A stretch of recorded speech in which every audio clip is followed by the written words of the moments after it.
Will somebody tell me if we're supposed to start the program? Freeman hits the ball to right field. Into right field. She is gone. Oh, what a pass. Doncic, perfection there on the assist. A little magic from Doncic.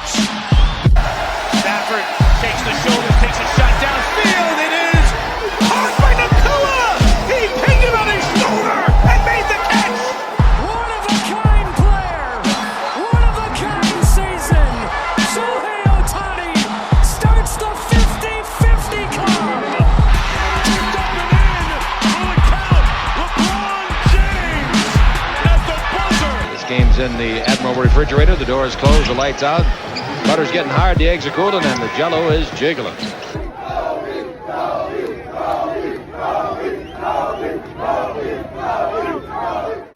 What's up, everybody, and welcome to the LA Sports Roundup Podcast.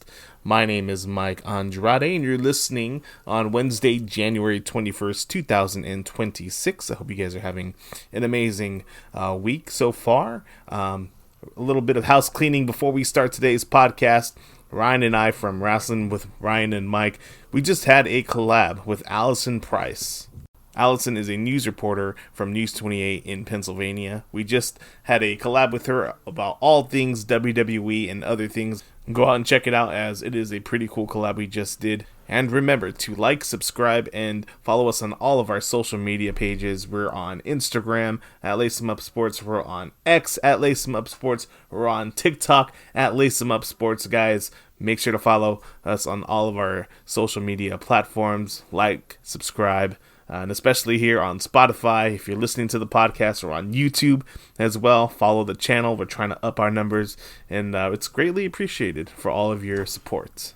But starting off with the big news of the week, the Los Angeles Rams are going back to the NFC Championship game this Sunday. They will face the Seattle Seahawks in Seattle, but they did so in a crazy heart attack fashion of a game against the Chicago Bears last Sunday in Chicago. Snow flurries were coming down just like the hearts of many Chicago Bear fans out there. They were definitely bear down, as the Bears went down against the Rams in the NFC divisional round. But it was a game that had everything. It had snow, drama, improbable clutch plays, and a finish that will be talked about for years, especially for those Bears fans who thought they had the game not in the bag per se, but man, what an incredible throw by Bears quarterback Caleb Williams to tight end Cole Kmet. But the Rams drew first blood right from the get-go. On Chicago's opening possession, Caleb Williams threw a costly interception deep into Rams territory, setting up an 85-yard, 14-play march by the Rams. Running back Kyren Williams capped it off with a 4-yard touchdown, and suddenly LA was up 7-0. Kyren would actually score the Rams' only 2 touchdowns, as we didn't have a single passing touchdown all game long, and it was not a great game by Matthew Stafford whatsoever. I think the cold really affected his passing numbers. He was 20 of 42 from the field all night long, and you could just really tell he was underthrowing passes, he was overthrowing passes, and he just really couldn't get his bearings right. But hey, it was enough. He did go for 258 yards total yards. But again, not a great game by Matthew Stafford. But the rest of the offense picked up the slack. But this game was truly about the defenses. In the third quarter, it was a true battle of defenses on the field, and it boiled over late into the fourth quarter, and the Rams drove into Chicago territory, and Kyren Williams again found a 5-yard touchdown run, pushing LA to a 17-10 lead with under 9 minutes to play. And at that point, the Rams looked like they might have had this game in control until one of the most improbable plays ever you'll see in NFL playoff history. Facing 4th and 4 with less than 30 seconds left, Caleb Williams backpedaled, escaped pressure, and launched a miracle touchdown pass to Cole Kmet with just 18 seconds left on the clock. The play traveled over 50 yards in the air, and boom, they were tied at 17 all. And with the stadium erupting, it felt like Chicago had done it again, because remember last week what Chicago had done. Caleb Williams, an incredible pass against the Green Bay Packers in order to get that victory for the Chicago Bears last week in the wild card. But That was then, this was now, and the Chicago Bears had tied the game going into overtime. So into overtime we went, and it was still a grind. Chicago got the ball first, but Williams threw his third interception of the game, turning it over to LA and giving the Rams a golden opportunity. A tremendous pick by the Rams' Cam Curl, who changed the trajectory of this game because it looked like the Bears were going to march down the field and score and possibly win the game. But with this interception, it changed the game around where the Rams were able to get the ball back. And then in overtime, the Rams set up into field goal position where the thicker kicker, Mevis Harrison, set up a 30-yard field goal for the win, sending the Rams to the NFC Championship game. This will be the Rams' third NFC Championship appearance for the third time in the last 9 years. Mevis was so excited after the game in his on the field interview. It sounded like he was speaking German at one point, but it was a glitch from NBC. I believe Mevis said the word shit live on television, and they basically just looped the language where it basically sounded like he was speaking German. You have to go watch it. I'll play it for you guys right now. You guys can tune in and just have a good little chuckle. What was it like in that moment?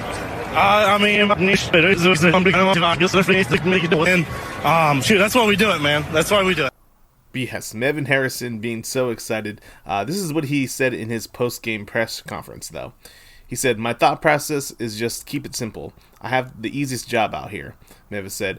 "I get to kick the ball, and they get to do all the hard running and blocking and passing." And look, he may say one thing about it being easy out there. He has the easiest job in the world, but I guarantee you, it is not. Even though you may think a kicker's job is easy, you have such tremendous pressure on you when you go out there and the game is in your fate. You can botch this, and you're the most hated man, in your city, or you can kick the field goal through the uprights, and you're the most beloved person. It's one or the other. It's not going to be anywhere in between. You're going to be hated or you're going to be loved. And that pressure is on you. I mean, that's the difference between your team getting eliminated and also making a Super Bowl run. So a lot of pressure on Harrison Mevis, but a great job by the thicker kicker himself to send the Rams to the NFC Championship game. One guy who was happy but not too happy and was also criticizing himself mostly was head coach Sean McVay. He said in his post-game press conference, "I could have done a much better job calling plays. And then I did think once we were able to get some success, we settled into a little bit of a different approach, being able to lean on the run, and then we were throwing it, picking up the tempo a little bit. And I thought Matthew had a bunch of success keeping the ball in play, and then guys made their plays. So I think overall, I did not like the feel for the flow of the game that I had outside of the first series." So that's Sean McVay taking a little bit of responsibility there for the flow of the game. I think there was another series where he felt like he could have done better. But again, that's just the highs and lows of the game right here, I mean, obviously the players are the ones getting it done, but coaches, they're going to have their highs and lows too. They're going to make mistakes out there. But that's just the game in itself. So good for Coach McVay taking responsibility on some of the Rams' mistakes out there. But again, when we get the job done, nobody's going to think about the mistakes. All they're going to think about is the plays that got the game won. Coach McVay also said that he was impressed with the guys' performance out there in the elements, being able to catch balls out there, and also the interception by Cam Curl, also the Kobe Durant making plays out there. He said it's a game ball worthy performance for the whole group. And he also gave credit to Bears quarterback Caleb Williams. He praised Williams' ability to make plays with his legs, but thought the Rams were in the most important moments, down there on the field. Even after the game-tying fourth down conversion that saw Bears quarterback Caleb Williams heave it into the end zone, running for his life, McVay marveled at Williams' clutch touchdown, saying, "Can you guys believe they made the play right there?" Coach McVay always going to tip his hat to big plays from the opposite team, and that just shows you what kind of coach he is. Then in his post-game press conference, quarterback Matthew Stafford, he had a little bit to say on his rhythm out there. He said, "I definitely didn't get into a great rhythm today. There's no question about that. Had some opportunities in the past game, just some things that made it tough. Obviously, I can be better, but playoff football is about winning the football game. He said he played great, threw a bunch of yards last year in the snow, and they lost. Obviously, Matthew referring to the NFC divisional round last year against the Philadelphia Eagles, in which they lost that game. But that's Matthew just trying to take, accountability in terms of just finding his own rhythm in the snow. Obviously last year he did play pretty good in the snow, even though they did come up short. This year against the Bears, he didn't play so well, but they ended up winning. So it's a give or take out there. But going into the NFC Championship game, Matthew Stafford said Seattle next week it will be a huge challenge and complimented their coaching and talent. He said, can we go into their place, arguably the toughest place to play in the league, a team that played really good football all year and find a way to win it? That's a task at hand, and Stafford believes that his team has the ability to. But as I keep mentioning, the Rams have earned themselves a place in the NFC Championship game this upcoming Sunday in Seattle against the Seattle Seahawks, where the Rams and the Seahawks split the regular season series between the two. But the Rams are looking to get a little bit of revenge from last month, where the Rams had a disappointing loss in overtime in Seattle a month ago. That was a heartbreaking, wrenching loss, 38-37 in overtime, where the Rams felt like they had that game in control. They were up about, 13, 14 points in the fourth quarter and let it slip, and the game got into overtime, and the Seahawks, who were the number one defense in the NFL, outscored the Rams to get that victory. But it was in week 11 where also the Rams were able to keep the pressure on, and the Rams are able to beat the Seahawks 21-19.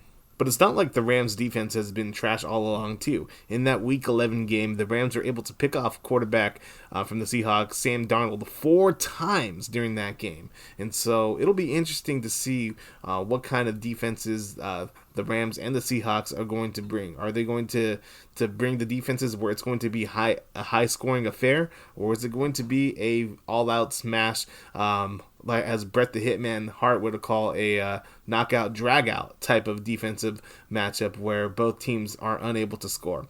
So it's going to be interesting to see what kind of game it is this Sunday.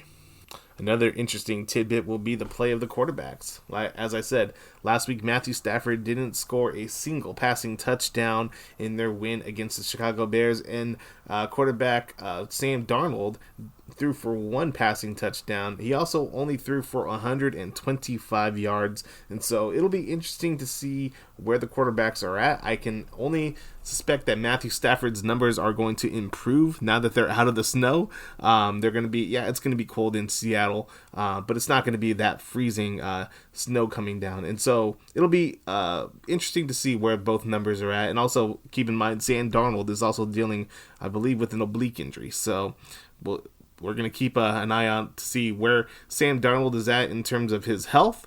But hey, it's going to come down to quarterback play. It's going to come down to defenses, and it's going to come down to game management between the coaches.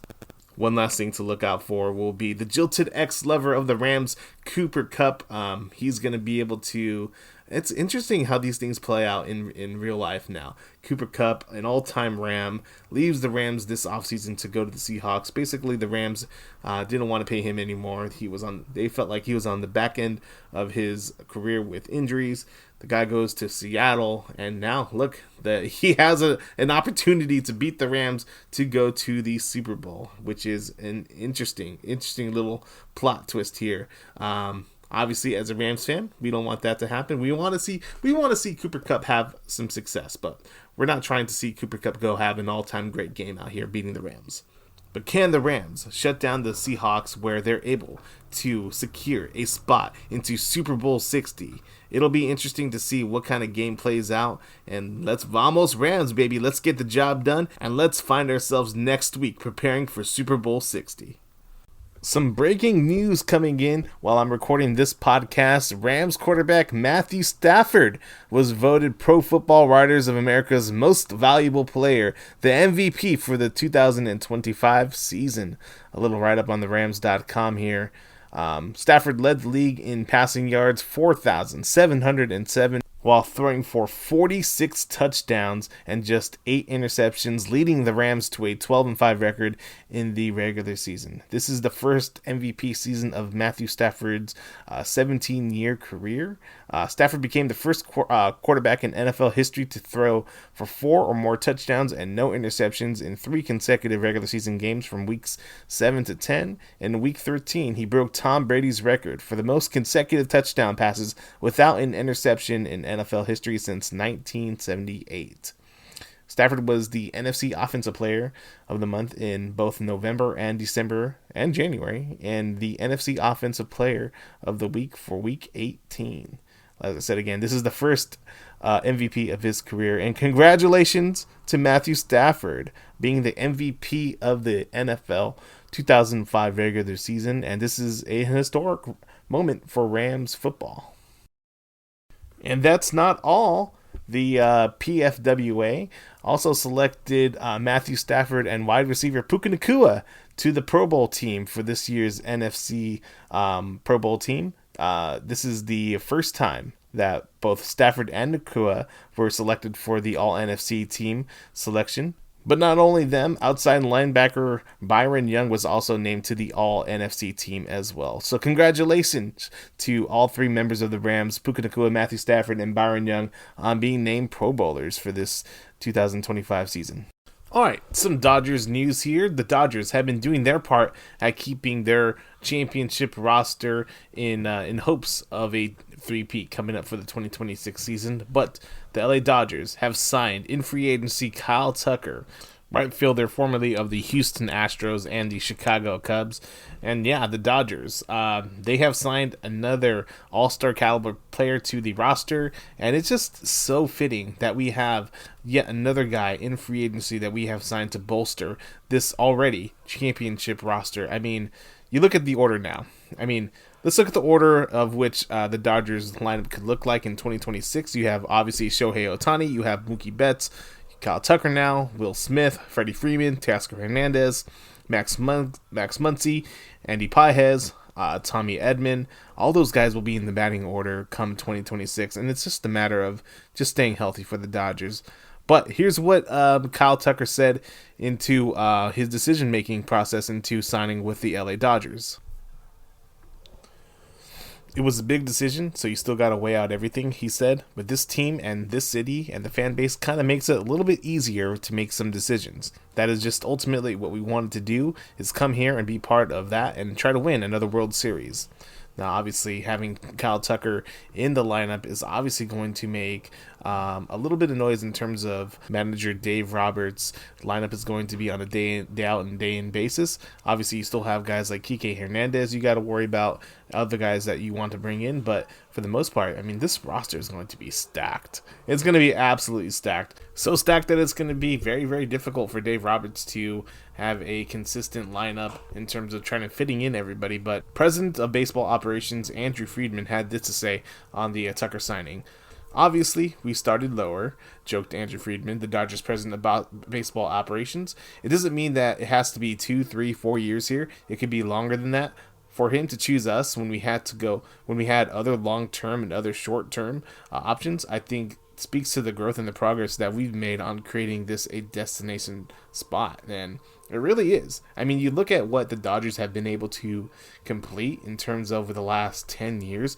They have turned this from just a baseball franchise into a conglomerate. The Dodgers are pretty much the Disneyland, the Walt Disney of baseball right now. They have turned this into a conglomerate, and obviously the Dodgers are going to be paying for these contracts on the later half of them, especially like guys like Shohei Ohtani and Freddie Freeman. But it's something that they're going to have to really just relish in, and they're really trying to go after a third World Series, and to be honest, it's already worth it. They already have their 2. Even if they don't get a third World Series this year, those contracts are already worth every penny, if not more worth now.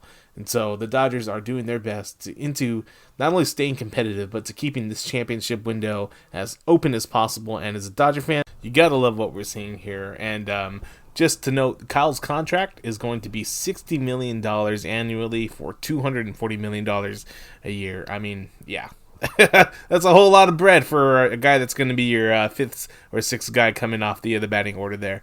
But hey, that's what the Dodgers are doing, and we love it. All right, a bit more into what we have going on here on the LA Sports Roundup Podcast, and we're going to be talking, of course, about our LA Lakers and a huge story coming out of ESPN today actually, from Baxter Holmes of ESPN, talking about how the Buss family infighting drove the $10 billion sale of the Lakers. All right, so I'm going to read you some of the article here. We're gonna summarize it, and I'm gonna give you a little bit of my thoughts on what Baxter Holmes says on what's going on with the Buss family drama and what led to the sale of the LA Lakers. Jesse Buss was at his Los Angeles area home when his phone buzzed with a text message from Joe McCormick, the Los Angeles Lakers Senior Vice President of Finance and Chief Financial Officer. It was 8:45 a.m. Pacific Time on November 20th. Good morning, Jesse. I need to talk with you today about several organizational changes that will affect you. Please let me know when you have the time. Thank you, Joe. Jesse, a Lakers co-owner and the team's assistant general manager, quickly texted back. 1 minute later, his brother Joey, a fellow co-owner, called. Joey, the team's vice president of research and development, had received a similar message from McCormick, followed by a call. McCormick told Joey that he was being fired immediately, and so was his brother. So we already know all this, that would happen in November. Basically the Lakers let go of the Buss brothers, Jesse and Joey, after the sale to now Lakers owner Mark Walter. Walter being the owner and the lead chair of the group that owns the Los Angeles Dodgers. Gone too were brothers Jim and Johnny, who held Lakers administrative roles, and sister Janie, who was 62 and near retirement. I didn't even know that they had a sister named Janie. I don't think a lot of people knew that they had a sister named Janie that was working for the Lakers at the time. The Lakers were 15 games into the season and were playing well with an 11-4 record. The team sale to Mark Walter at $10 billion evaluation had closed nearly 3 weeks prior in late October. While leadership changes are often given any such transaction, this timing seemed off. Why now? What had they done? Janie pleaded not to be fired. Please, let me resign. She was out, but would be paid through the end of the calendar year.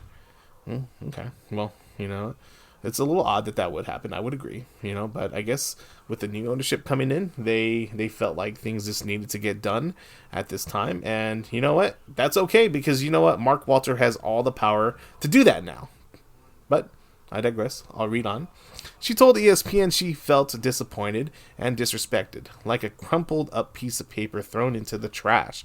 The only Buss still part of the team was Jeannie, driver of the sale to Walter and the team's governor since Jerry Buss died in 2013.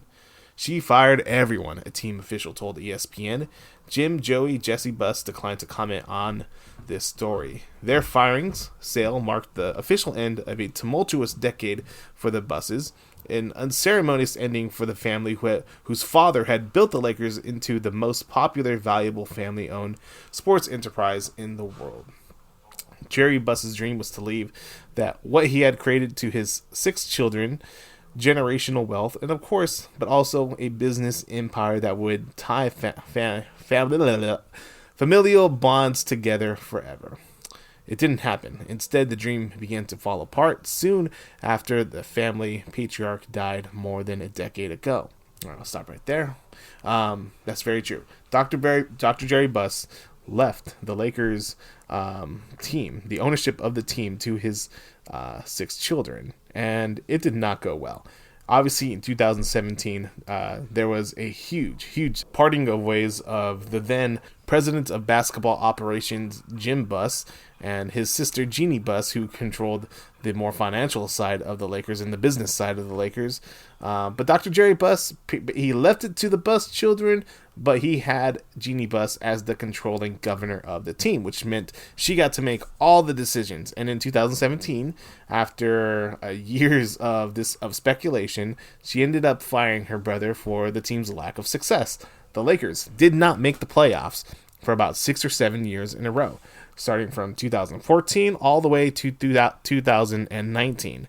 We did not make the playoffs for about 6 seasons, in which That is unheard of when it comes to the Los Angeles Lakers. The Los Angeles Lakers are the most historic basketball franchise in NBA history, and at the time, they were tied with the Boston Celtics. No, I think they were one below the Boston Celtics, but again, they had 16 NBA championships. They had almost the most wins in NBA history, and one of the best sports franchises in the world.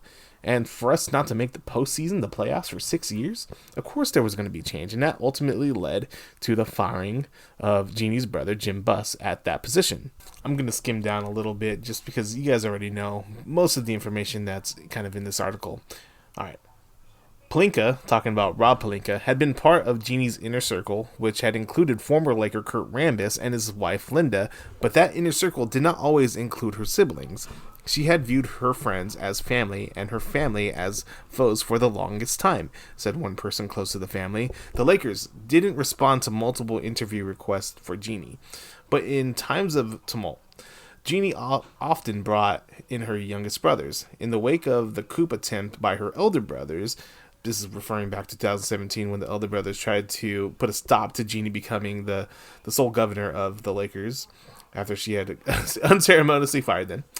She included Joey and Jesse months later in the head coaching search to replace Luke Walton, with whom the team had parted ways with in April 2019. Then, nearly 3 months later, the team sources and others close to the family say the post-Jerry Buss era faced an unexpected and critical turning point.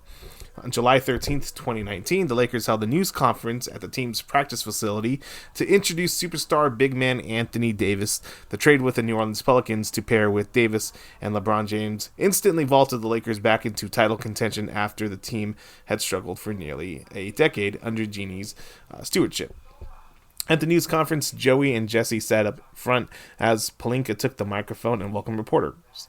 He first thanked Jeannie, who he called the strongest and most wise leader I've ever been around in my life. He thanked Linda Rambis, Jeannie's longtime confidant and the Lakers' executive director of special projects. He thanked Kurt Rambis, a senior basketball advisor for the Lakers. He thanked Tim Harris, the team's president of business operations. He thanked Davis's agents at Clutch Sports, the Pelicans management, and the players the Lakers had to trade away. Pelinka also mentioned Johnny, an older Buss sibling. I had lunch about 3 months ago with Johnny Buss, and it was a special moment, Pelinka told the assembled media. He had called me out of the blue to get together and just shared a whole bunch of things about the pillars of the Buss family and what the Lakers franchise stands for. And that was a key moment for me getting into today as well, so I wanted to thank him. The reference struck Jesse and Joey as odd. People familiar with the events say, given the coup that Johnny had attempted with Jim just 2 years prior. Jesse called Jeannie later that day, and he asked about Pelinka's remark about Johnny. The conversation took a dark turn, multiple people told ESPN, when Jeannie began to tell a story about her mother, Joanne. By then, Joanne, the mother of Jeannie, Jim, Johnny, and their other sister, Janie, who was ill in the final months of her life, Jeannie had been spending more time with her at the hospital. So, talking about Joanne being in the hospital. She told Jesse the two had frequently been talking about new revelation that had recently rocked the Buss family. 6 months earlier, in December of 2018, the 6 siblings had learned about a woman named Lee Close, who had written to Jeannie and said that she had been the first child of Joanne and Jerry Buss. Lee was born in 1953, and at the time, Joanne and Jerry Buss lacked the financial resources to support her, so they made a difficult decision to place her up for adoption. But Joanne made Buss promise her that he'd never have children with anyone else. He agreed. The couple would later divorce in 1972. Janie learned about that promise many years ago from her mother Joanne, who said she was heartbroken when she found out Buss later had 2 sons with his girlfriend Karen DeMel in the mid-1980s. But Janie said that Joanne ultimately supported Buss and those 2 sons, who were named Joey and Jesse. It was not clear when Jeannie learned about the promise between Joanne and her father, but when she spoke over the phone with Jesse in that 2019 call, and what multiple sources with knowledge of it said marked a sharp pivot of the topic of the conversation of Davis. I can only imagine they're talking about Anthony Davis, and then Jeannie Buss going, "He should never have been born," which I'll get into it. She brought it up. Given the promise between her mother and her father, Jeannie told Jesse, "You should have never been born." Oof. Jesse processed those words, according to the three people briefed on the call. And again, you should have never been born. Those were the words that are stated here. That's crazy. Crazy words right there. Skimming down a little bit more, someone close to the family said that was the beginning of the end in terms of the remarks that Jeannie made towards her brother in regards of her father and her mother not knowing about the kids until later on. But yeah, in the years since, multiple team sources say that they sense Jeannie's priorities beginning to shift. The organization took significant criticism over how it was being run, and she often took it personally, those close to her said.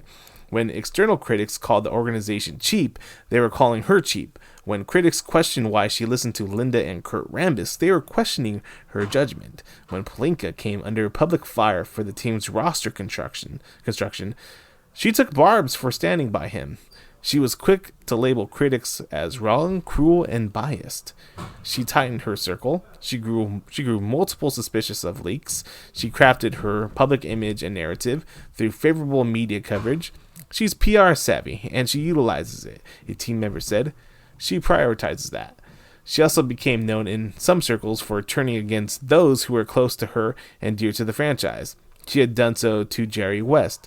She had done so to her brother Jim. And sources told ESPN she even began to turn against Lakers star LeBron James.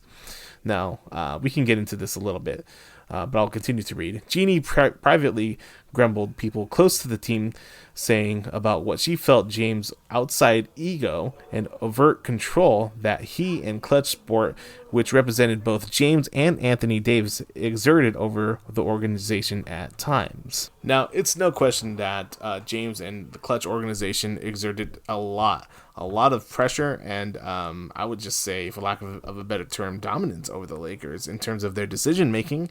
It was very, very clear. In 2021, when the Lakers were coming off the NBA championship in 2020, they had lost to the Phoenix Suns in the first round of the NBA playoffs that year, and the only reason why they lost was because Anthony Davis got injured, and LeBron James was coming off an injury too. They should have kept that team as near perfectly constructed as possible.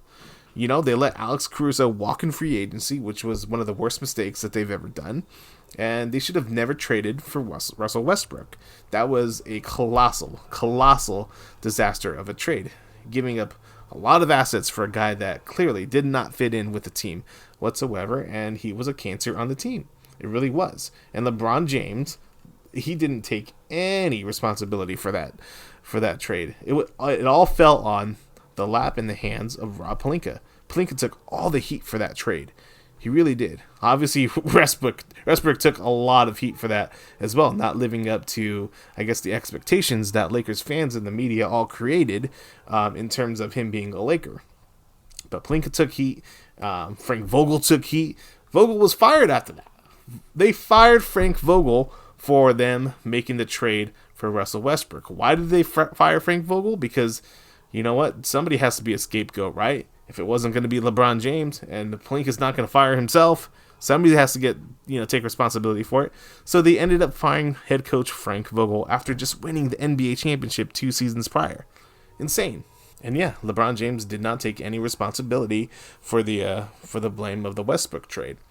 But I'm going to continue to read here. In 2022, in the aftermath of the Westbrook trade, multiple people said Jeannie privately mused about not giving James a contract extension, and later that year, even about trading James with the LA Clippers floated as a possibility. This was before James received a no-trade clause in July 2024 after signing a new 2-year contract extension worth $104 million. And when the Lakers drafted LeBron James' son, Bronny James, in the 2024 NBA draft with the 55th pick, Jeannie privately remarked that James should have been grateful for such a gesture, but she felt that he wasn't. People close to the team. That summer, she had discussed a new contract for James. Jeannie seemed more resigned to the fact that they'd have to do it, almost begrudgingly accepting that they'd have to take a massive PR hit by not doing so. Under Jeannie's leadership, the team had been through years of dysfunction, of distrust, increasing isolation, and discord. And then there was the on-court product. The Lakers had missed the playoffs twice in 34 seasons under Jerry Buss. By spring 2024, they had missed the playoffs 7 times in 11 seasons since. They had won 10 titles under Buss, and they had won 1 since. They had posted an NBA's best winning percentage under Buss, and they had posted the 26th best since. Now, to somewhat recap that, Jeannie Buss, if this is all true, she's not wrong in a sense that LeBron James and Clutch, they have taken over the Lakers' leadership decision-making process for a while now. It's been like that since LeBron James has been on the Lakers. And yes, Rob Pelinka and the Lakers, they did acquiesce to LeBron James's, I guess, if you want to call it a demand, they did acquiesce to his demand drafting Bronny James. Bronny James would not be in the NBA without LeBron James having control of the franchise in that way. He has absolutely been the puppeteer of the Los Angeles Lakers for as long as he's been here. And the fact that LeBron has his kid on the team, yeah, you know what? He should be grateful. He should be grateful. That was a huge thing the Lakers have done for him.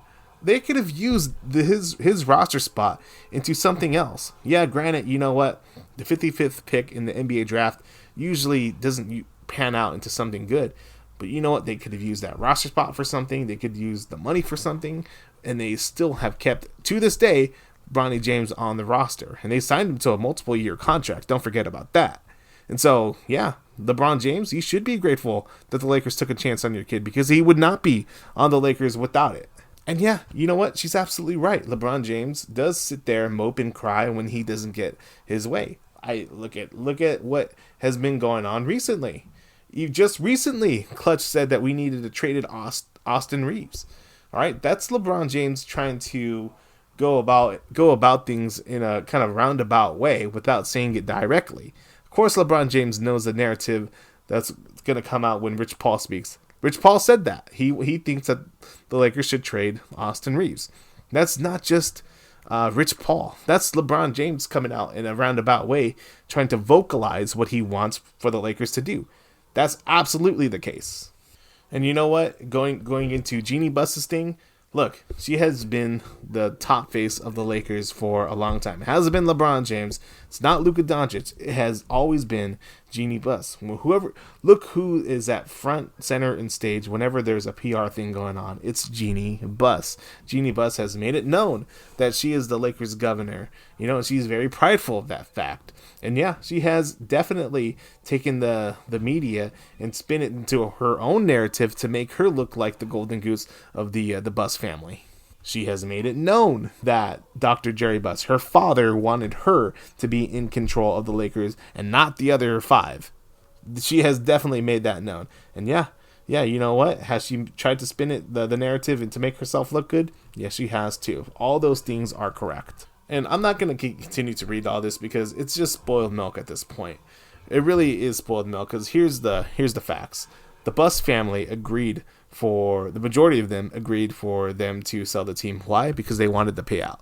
The team didn't realize that they were going to be at a $10 billion evaluation. And when they found out they were going to be at a $10 billion evaluation, yeah, of course they were going to sign up for it because they wanted that cash. Okay, so they're being all paid out. Jim, Johnny, Jeannie, Janie, all of them are. Joey, Jesse, all the J's are being paid out. Okay? And I know Jesse and Joey wanted to remain with the Lakers, and they're crying about it like they spilled milk, okay? And I get it, you know. And obviously it was awful that Jeannie Buss told them in a conversation that they should have never been born because that's fucked up. Your sister saying about you, that's fucked up. But look, it's business. Mark Walter is taking over now. And I'm kind of glad this is being aired out because I'm just so fucking sick of hearing about the Buss family. I mean, when is it going to end? Hopefully this is the end. Now we can start moving on into different, better things. Look what Mark Walter has done with the Dodgers. The Dodgers are a conglomerate out there. And there's no drama around them. Let's bring that to the Lakers, you know? Let's make the Lakers great again, okay? I'm not trying to use that term because, that person, but let's make the Lakers great. Let's do it. The Lakers were great. Okay. And Mark Walter, he's going to bring in the people just like he has brought in with the Dodgers, like an Andrew Friedman and those types. He's going to bring in guys to the Lakers to help run the organization the way they need to be run. Now it's going to be a question: do they keep a JJ Redick? Do they keep Rob Pelinka? Because those are all Genie Bus hires. Okay, so I think the writing, the writing's not on the wall yet with those guys. I think it's going to have to determine on the success of the next couple of years with Luka Doncic. But yeah, I look at Mark Walter's going to bring in these people to make decisions, and if the Pelinkas and the JJ Redicks, we're not successful, then those guys are going to be gone. They're absolutely going to be gone. But I'm absolutely sick of reading about the Bus family and Joey and Jesse and all Jace, because we already know all this story. We already know it. It's kind of daunting at this point. All right. Jeannie Buss is going to remain with the Lakers. She's continuing to be the acting governor until Mark Walter can bring in the people that he needs to bring in. And that's going to be it. Jeannie's still going to be in place. And I know they're not happy about that, but, kind of is what it is at this point. All right, so that was a long podcast, guys. Again, I want to thank you guys for joining in on today's LA Sports Roundup Podcast. Make sure to like, subscribe on all of our social media platforms. Hit that like button, follow us, and again, I want to thank you guys for joining in on today's. I'll see you guys next time, and Vamos Rams! Let's get to the Super Bowl.